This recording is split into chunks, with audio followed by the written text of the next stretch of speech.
We're up here trapping. This is state game land that they've logged a lot of it out.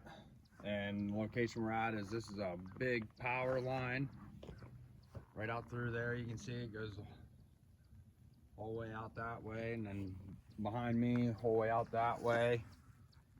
And these are ideal locations for coyotes because they'll either run these power lines, or especially when they got these logging roads that the state has cut into it, and they keep them pretty well maintained and open to the public here in PA.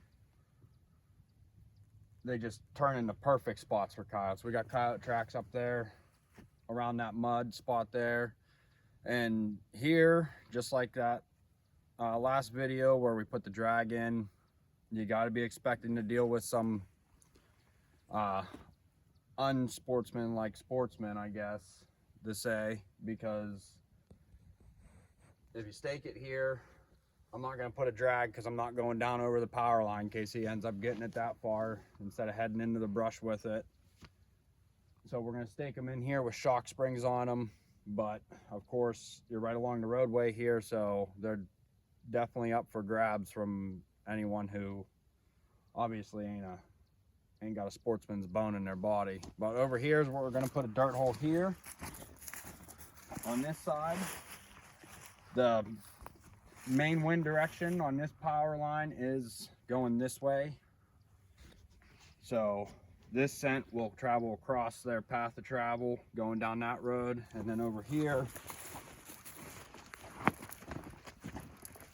we're going to put another dirt hole in over here,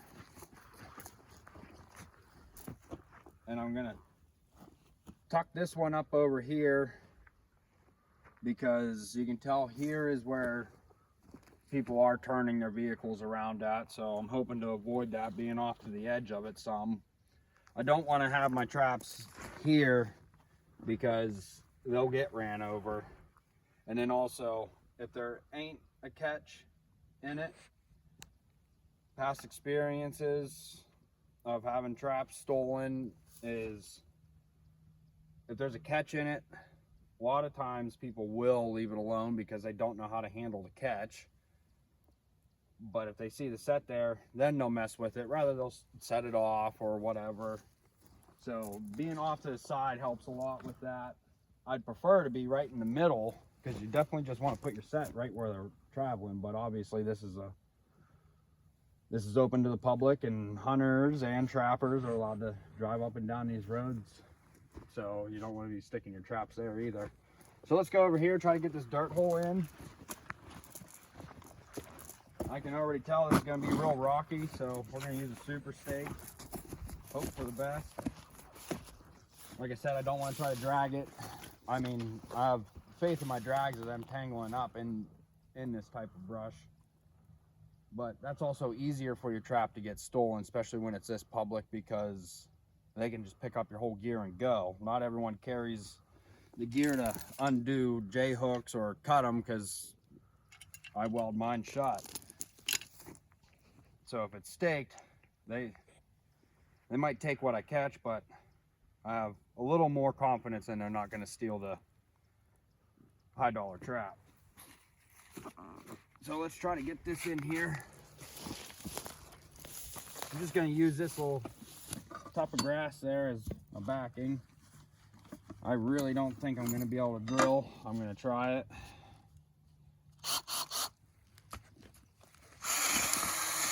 It's going to be real rocky like I figured.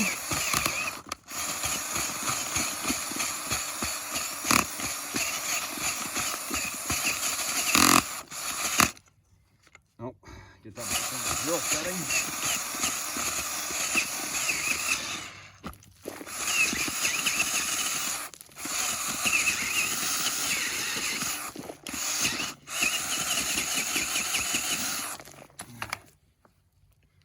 Push that open a little bit. It's not as deep as I'd like my dirt hole, but we'll be able to get some bait down in there.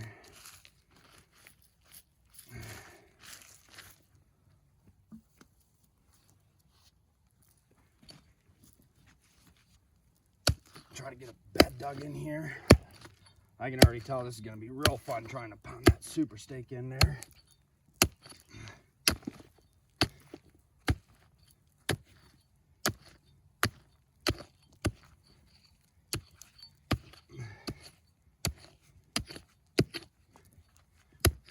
locations like these, a lot of other trappers will pass up because they won't deal with doing this, digging in this type of material. But I am not too worried about beating my equipment up, trying to get a good set in a good location. I'd prefer to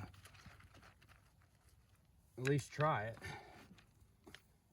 Worst that could happen is I can't get it in here, and you know, have to figure something else out.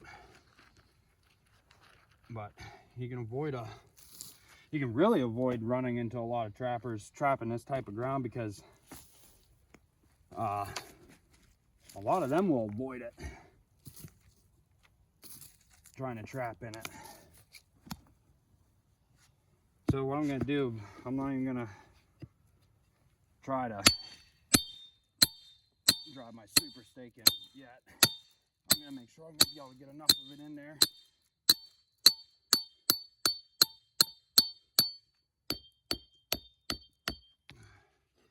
I'll pre-drive it.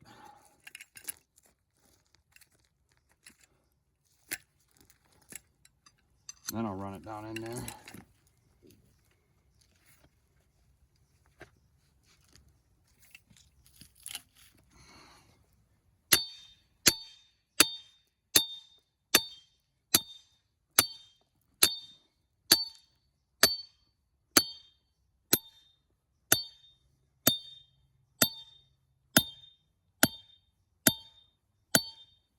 Get that in there as far as I can. And that went a lot further than I was expecting it to in this rocky ground, which is awesome. But I don't normally use shock springs, but if I got a feeling that I might only get that in there, get that anchor down in there, not the full way in that, I'll trust a anchor in rocky ground if it's only 8 inches in there, and the shock spring just helps take that pumping action out of there. But my chain stakes are 18 inches long, so I definitely got, oh, probably 15 inches of it down in there.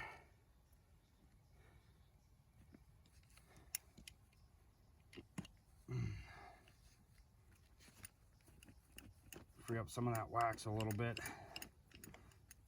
These MB 650s, it seems like that wax, because they use a threaded bolt the whole way,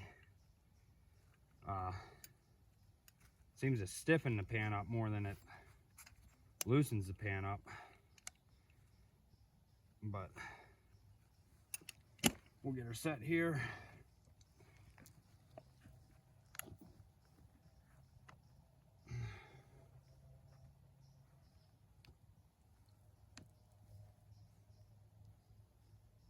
There we go. Got her up past the night latch there.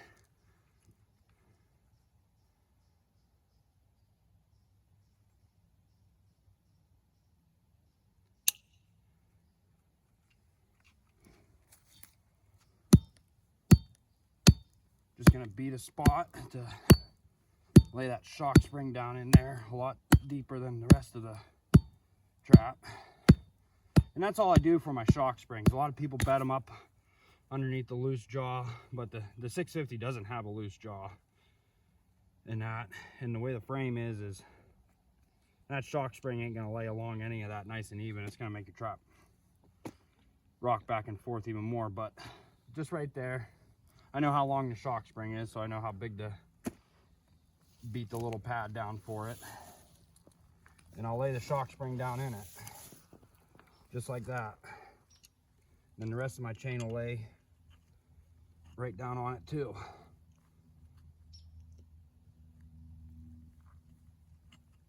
And what's nice about rocky ground is, once you get that bed there, little peat moss in the bottom. Not expecting cold weather, but the rain, and you can see this is clay, so that'll actually stick to your trap real bad.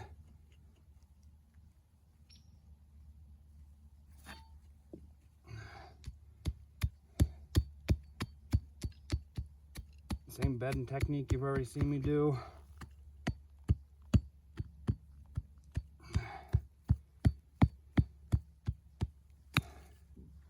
I can't stress that enough. See, I still got some movement back there. You don't want this trap to move.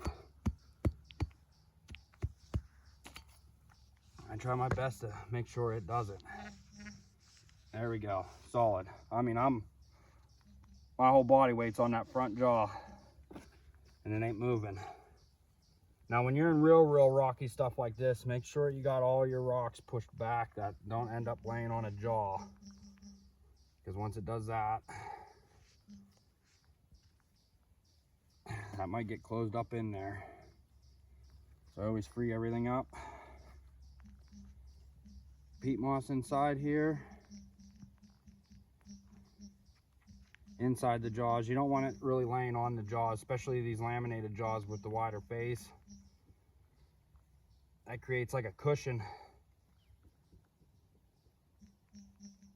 And it gets rid of the firmness above the trap when you pack your dirt back on top.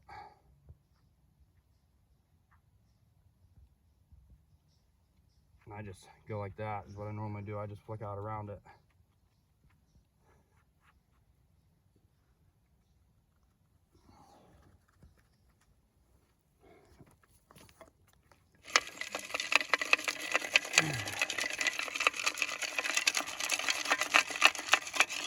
Real rocky stuff here.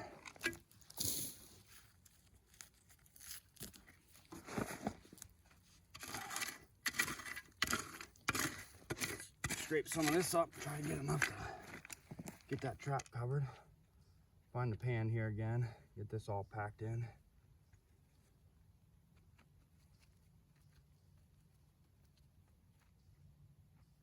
Yep, there's the trap, so need some more covering.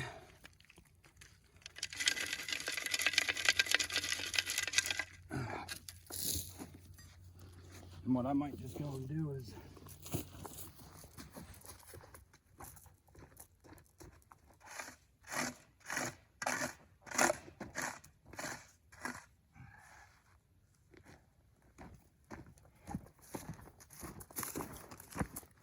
these roads offer some real good trap coverings.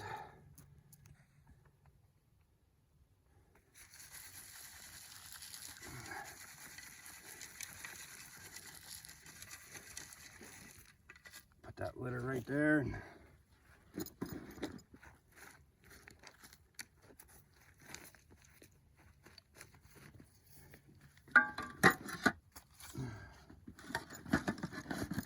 It's all packed up.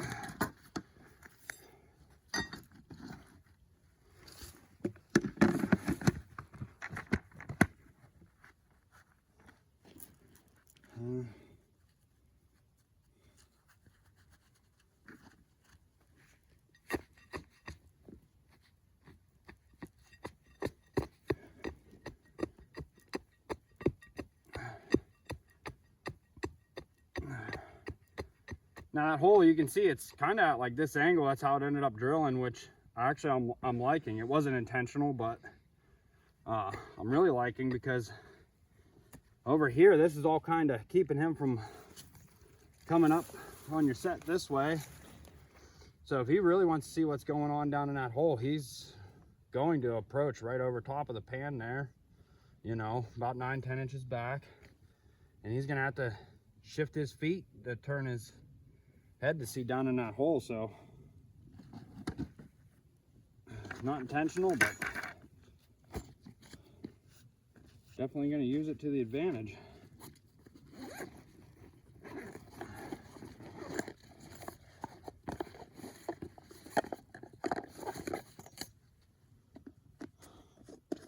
Got some Dunlap lures, Rage Predator bait. Get a nice scoop of that down in there. It's not a deep hole, so.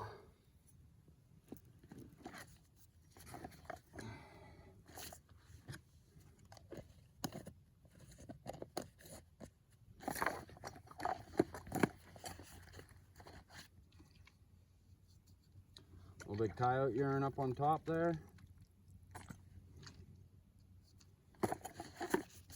And that's it. You can mainly see I carry a bunch of different types of baits. I really think anything you put down in that hole, they'll come and investigate it, but I have some I really like, and I'll try just about any bait. But my dirt holes, I don't pack a bunch of different lures and everything else down in that hole. Sometimes I'll put a little bit of gland lure down in there.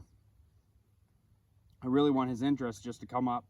One, the urine is going to get his interest, and then two, the bait is what he's want to try to get out of that hole. Then sometimes I feel like them lures, you start packing a bunch of different ones. I've seen people, they're throwing like 3 different lures down in a hole, and I'm thinking you're almost antagonizing a rolling effect. If he does get any of that scratched out of that hole, then he's going to start rolling in it. They like to wear just about anything you put down in them holes as perfume. Rather, they'll rub their chin up on the urine there, which is a good thing, and a good gland lure in that they'll want to rub their chins up on. That's a good thing, because his chin's up here. Now his feet are really over top of your set. But the stinky stuff down in the hole, definitely, always, all lures and baits go down in my holes, because you don't want them up here in that, in case he does just come in and throws his shoulder down in there and set your trap off.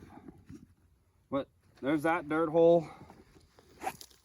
Not gonna film putting that dirt hole in. It's gonna be the same type of dirt hole over there. We're just gonna hope and pray that it turns out just as well as this one did, with how rocky it is. You can see all the rocks I'm dealing with here. But with that being said, a lot of trappers will try to avoid setting places like this because of how hard it is to get a set in. And if you got good quality equipment that you can trust and that can take a beating, then that just benefits you being able to set places like this. One, you're not going to deal with a lot of other trappers. You'll still have to deal with hunters and that, because they don't care how rocky it is when they're hunting. But a lot of your trappers are going to avoid trying to set something this rocky. I mean, you can just see that's all this is, just rock and that. So hopefully that was some helpful tips there and everything. I love setting areas like this. Have you scan across here again and just show you the location. I mean, this is a beautiful location. This has pretty much coyote location written all over it. This just marks a big giant T intersection. Now we got another spot. This road will wrap the whole way around and cut back across, and we'll hit this same power line up over there. So stay tuned for that video. What's up, everyone? We're out here driving along we're up here in the state game lands. It's open to the public, and we figured we're checking some traps, so we just do a video of what kind of, I guess, how it looks coming down through here, and show some like good locations and good opportunities to catch coyotes is back here on these game land roads. But you can run into some theft issues real quick up in here with some unsportsmanlike people. But right here is a nice intersecting point. That'd be a good spot for a nice set. Down here, we already recorded doing some sets down here, but just to show kind of how we travel and trap. You're definitely going to want to make sure you carry tools and everything else with you in case you have a breakdown, flat tire or something way back out here. We're probably 15 miles from the nearest highway, and sometimes when you get out in spots like this, the cell service is also not the greatest, so you might not be able to get a call for help.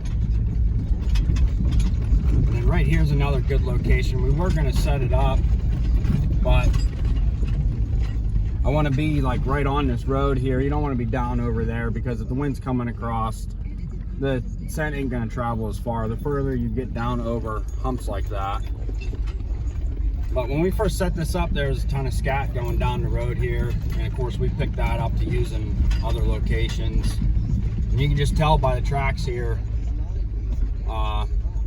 it's a well-traveled road with hunters and everything else. So, like I said in previous videos, just always have it in the back of your mind that you're gonna have your stuff messed with and that. But I always wish for the best and always hope for the best sportsman to come along and not mess with any of your catches or your equipment. But we're coming up on to where we have 2 sets on this power line here.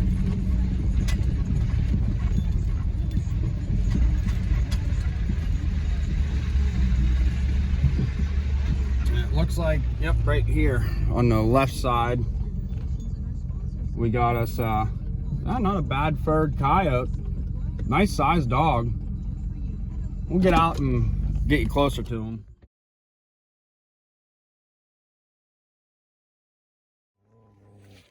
Here we are up here. This is what the coyote we just pulled up on. This is a little bit older dog than the other one we got today. And that you can tell his teeth are really worn down. So this is a real old dog, vocal one. But MB 650 with a shock spring. Real vocal dog. Well, thanks for watching.